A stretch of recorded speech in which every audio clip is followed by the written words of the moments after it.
You know, there is a truth in everything. For example, you'll hear questions like, do you believe in God? Some people will say yes, some people will say no. The arguments are, well, you can't see it, so how do you know it even exists?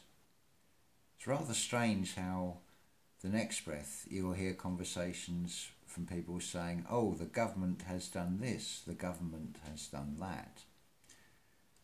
So I would ask them, anybody, to show me the government in a physical form. You can show me politicians, you can show me representations, you can show me institutions and buildings, but you can't show me the physical form of a being called a government.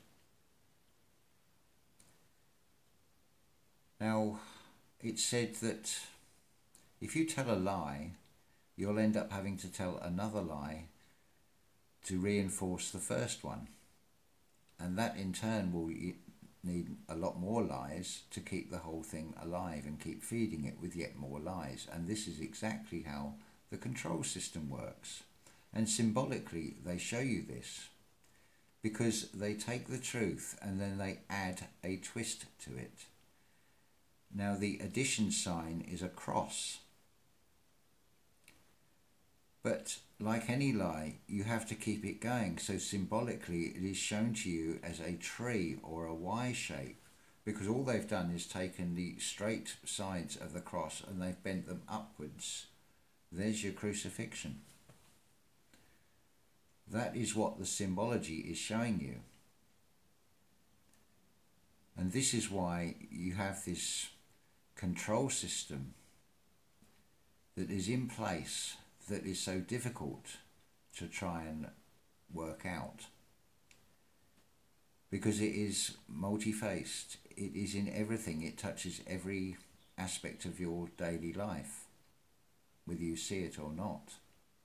But it is built on a foundation of lies, and to keep it going, it relies on further lies. And this is why you have this thing called a truth seeker or a conspiracy theorist, because they are seeing large parts of it.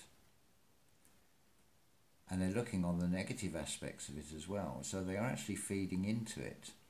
The script writers are playing you as much as anybody else, because you are feeding a fear by talking about the more negative aspects, the things like war. You have to look at yourself for the answers to this one. You have a choice in everything with this. Now, you can read a story, no doubt from the corporate media, of something happening in the Middle East which you don't agree with. It can be totally from compassionate grounds that you don't want to see children being hurt or injured. We have no actual proof except what we are told. We have not witnessed this for ourselves. I have no doubt that it is happening. But what can I as an individual do about it? What can any of us do? We can go out to one of these countries, either as a soldier or as a freedom fighter or a terrorist, because it depends on what label you get as to how you're perceived by the other side. It doesn't matter, they are just labels. But you are taking a side in all of this. You are feeding into it by doing so. It is far better to remain neutral and stop feeding into this, because a lot of this is illusion. It does have a realistic play out to it, which reinforces the idea that it is all very real. But it is driven purely by money. It is getting out of these financial handcuffs, and the bars of the prison is the way out of this from that aspect of things. We are trapped in our minds because we go along, we consent to this system. We think we need money to survive. Well, yes, in some ways, because this cannot be changed in one foul swoop overnight. It has to be done in stages. It's an evolutionary process. Or it could come quicker. We can shape it how we want. We can influence how this goes quite easily by our own actions. So let's take one of these truths, for example, the Bible. What actually is it? We need to look at the actual word Bible. It can be read in 3 different ways. It has 3 different meanings. Now, do you buy bull? Because that is exactly what it is. It is 2 bulls.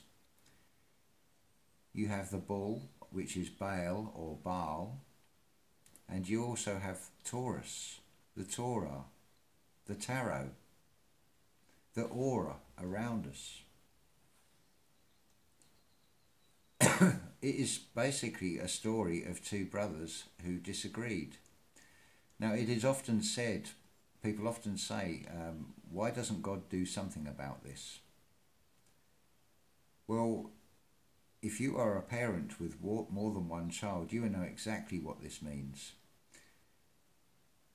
Say you have 2 sons. One is a mass murderer. The other one spends his life doing charity work, raising money for other people. Now, do you love one child any more or any less than the other? That's something to think about. Because there is an element of truth in everything, but it is always twisted. And it is important to see the mechanism. If you want to get to the truth, you do have to look at everything. And you have to see it from all angles and from all sides.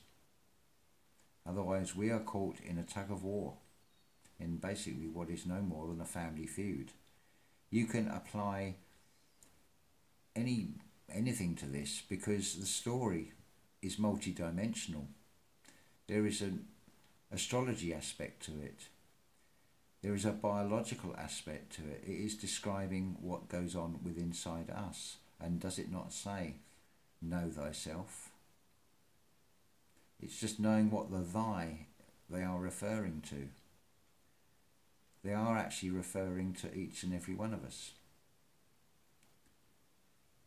This is why spiritually you are told to go within, look within yourself, because that is exactly where all the answers are. They are within. I'm going to cut this video here because it's going to go into another topic which I'm going to leave over for another video, which all links in onto this same, shall we say, philosophy or thinking or logic, whatever you want to call it. So thank you for listening, and I hope that will make sense to some of you at least.